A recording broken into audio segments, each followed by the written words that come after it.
Ngayon, kung ang tanong nyo sa akin, kapag kayo ba nagbayad na sa mga utang nyo dyan, sa mga sa mga ulang na yan, titigil na ba yung mga harassments ng mga yan? Well, the answer is hindi. Hindi yan basta-basta titigil yung mga yan Tuloy-tuloy pa rin talaga yung mga yan. Tandaan nyo ha, hindi yan titigil sa isang sitwasyon lang. Hindi yan titigil sa nagbayad na kayo, okay na. Hindi naman yan titigil sa porket alam niyo yung batas, titigil na yan. Hindi ganun yun Hindi ganun ang kalakaran ng ula. Tandaan nyo ha, okay? Alright, welcome back mga kajani. Ito ang inyong lingkod, ang inyong kajani. At paki-follow na lang po ang aking mga social media account, ang Facebook, TikTok, at ang aking YouTube channel. Paki-like na rin po, share nyo na at hit nyo na yung notification bell para updated po kayo sa mga videos about dito sa Usapang Online Lending Apps. Okay? Kung ano ba yung mga pwede kong ipayo sa inyo, kung ano ba yung mga dahilan kung bakit hindi ko nabayaran. Hindi ako magyayabang dito na hindi ko binayaran ha. Hindi ko pinagmamalaki yun. Ayoko ipagmalaki na hindi ako nagbayad ng utang. Sa totoo lang, I am nahihiya nga ako dahil doon ako magbayad ng utang. Pero sa isang banda, may dahilan ako kung bakit hindi ko sila nabayaran. At kung bakit hindi ko sila binabayaran ng sa paraan nila. May paraan ako. May dahilan ako. Okay? Hindi ako yung katulad ng iba dyan na sasabihin pagmamalaki pa nila na hindi binayaran dahil may iba kasi yung sitwasyon ko. Okay At tulad ngayon, binayaran ko yung aking GCash. May offer kasi na maganda. Medyo kaya talaga ng budget ko by this moment. Medyo balik sa principal amount at medyo may sumobra naman pera doon sa sinahod ko. Okay? Linawin ko na, nagbayad ako sa GCash ngayon. Ibig sabihin, nabawasan na yung mga utang ko. Inuunti-unti ko lamang po. Hindi po sa hindi binabayaran. Inuunti-unti po natin. Ayoko magmalaki. Nasasabihin, hindi ako nagbayad ng utang doon sa mga ulan na yun. Ayoko na ganun. Kasi ako, sinubukan nila ako, hinamon nila ako ng sasampahan daw ako ng kaso. Example natin yung mga ulan na nag-text sa akin na pag hindi ako nagbayad, isasampan nila yung reklamo sa akin sa small claims. Sasampahan daw ako ng civil case, di ba? Para sa pagkolekta ng aking mga balanse sa mga utang ko sa kanila.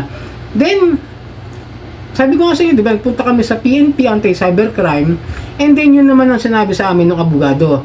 Based on factual legal advice, galing mismo sa abogado tandaan nyo, kasama ako doon sa mga mass filing. Kaya alam ko kung ano yung mga sinabi ng mga abogado. Okay? Hindi ako yung magkukwento lang. Hindi ako kwento barbero. Hindi ako kwento lang. Tapos wala namang katunayan, katibayan na sila naging biktima ng ola o sila ay gumagawa talaga, tumutulong na pumupunta sa mga ahensya ng gobyerno. Hindi ako ganun, okay? Linawin ko lang. At saka hindi ako sang-ayon na. Dati sang-ayon ako sa huwag magbayad. Pero depende na yan sa inyo, okay?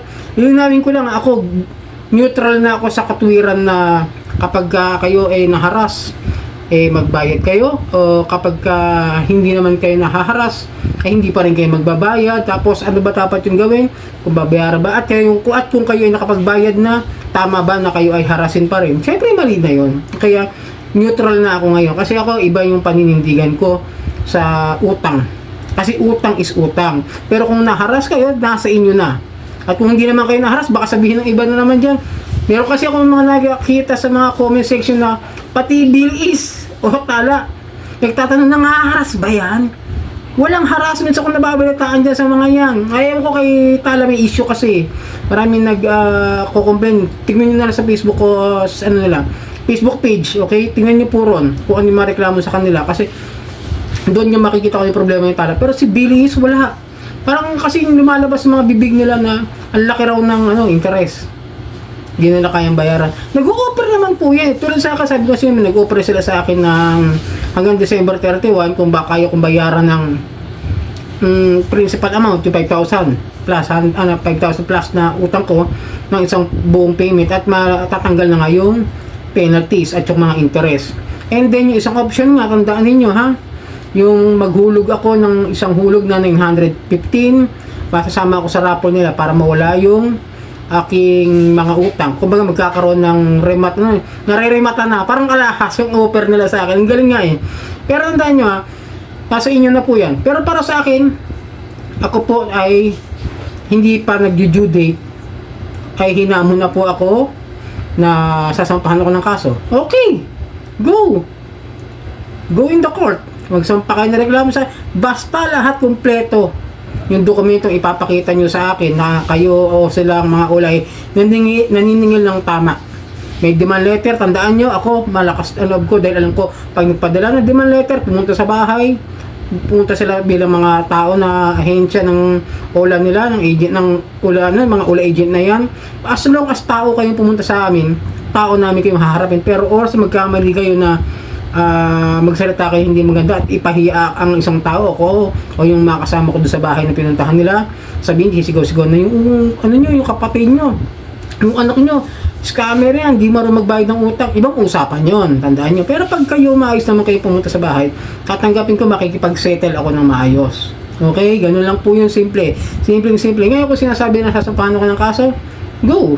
And then, yung dahilan kung bakit hindi ko binayaran, dahil wala pa nga akong due date, nakatanggap na ako ng mga harassments. Biruin mo, layo pa ng due date ko.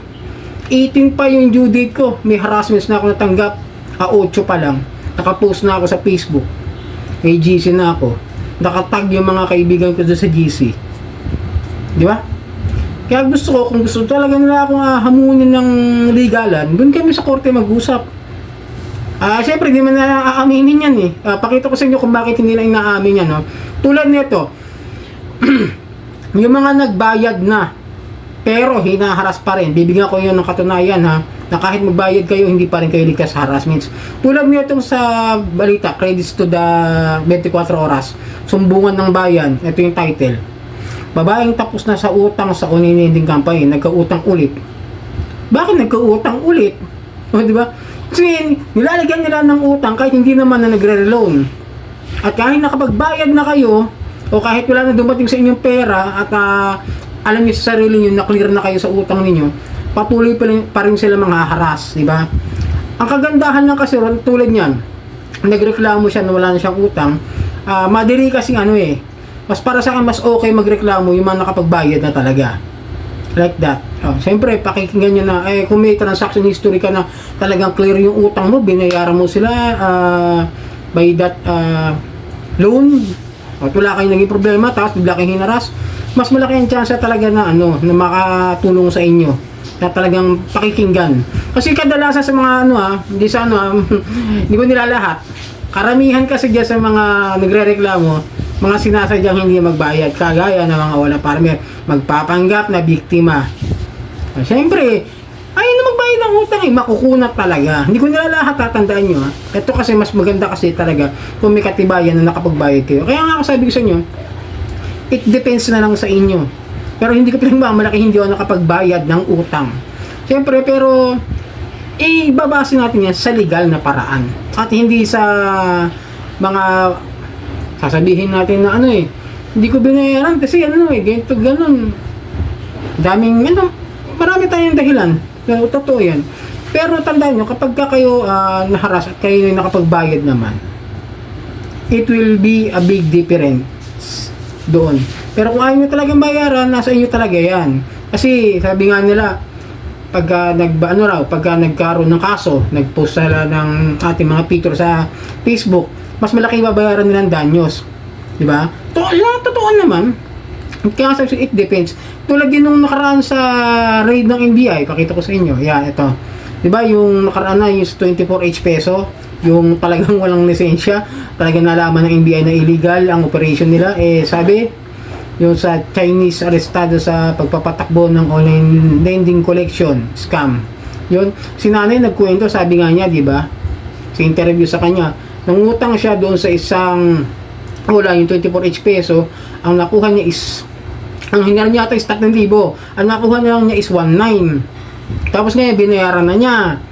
After nun, nagulat siya, yung mga kaibigan niya, yung mga contacts niya, tinawagan, hinaras at sila yung sinisingil. Okay? Ganon. Kaya bigyan tapos siya, pinakinggan din. Kasi mas maganda talaga yung malinaw na nakapagbayad pa rin tayo ng utang. Pero, depende, ulitin ko neutral ako. Bahala kayo kung gusto niyo bayaran o hindi. Yun lang po. Kasi minsan may magko-comment pa rin sa akin na tinuturuan ko raw na wag magbayad ng utang. Yung iba naman, naharas ka na, magbabayad ka pa ba? Kaya sabi sa inyo, neutral na ako dyan sa ganyang mga bagay. Ngayon, kung iba gusto nilang gawin yun, gawin nyo. Yung iba gusto nyo gawin yung magbayad, bayad kayo. That's it. Pero ako, iba ang panuntunan ko. Tandaan nyo, usapang legal lang tayo. Kasi yun ang nakuha kong legal advice doon sa abogado na nakausap namin sa PNP. Okay? Para malinawan lang kayo na hindi ako, ayoko na magbigay ng payo na baka mamaya makasira lang sa pagkatao ninyo. Ayoko naman na magpayo na maging balasubas. Kasi minsan nakukuha yung ideya sa amin din kung bakit din dumadami yung mga Ola partner, di ba? Totoo yun, kasi marami silang nakukuha Even Ma'am Kikay, tinatanong niya kung ano ba yung mga Ola na magandang i-farm.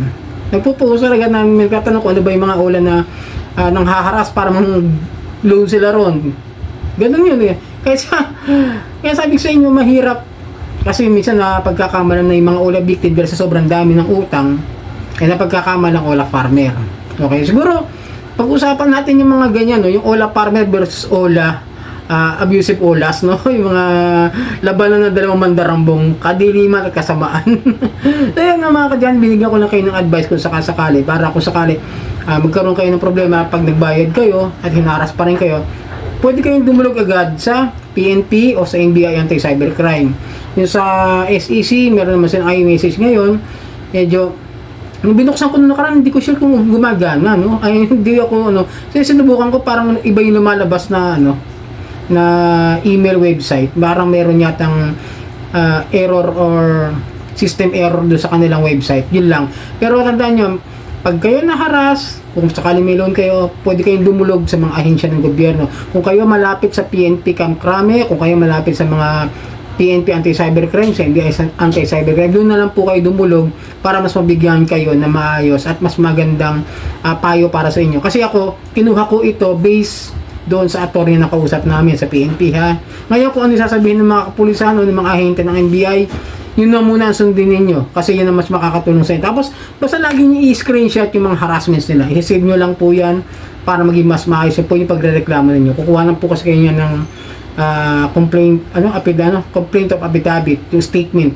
Ganun po. So yun mga kadyani, sana patuloy niyo ako suportahan at maglalambing lang po ulit ako. Pakipollow na lang po ang aking mga social media account, Facebook, TikTok, itong aking YouTube channel. At hanggang sa muli, sarang hamnida po.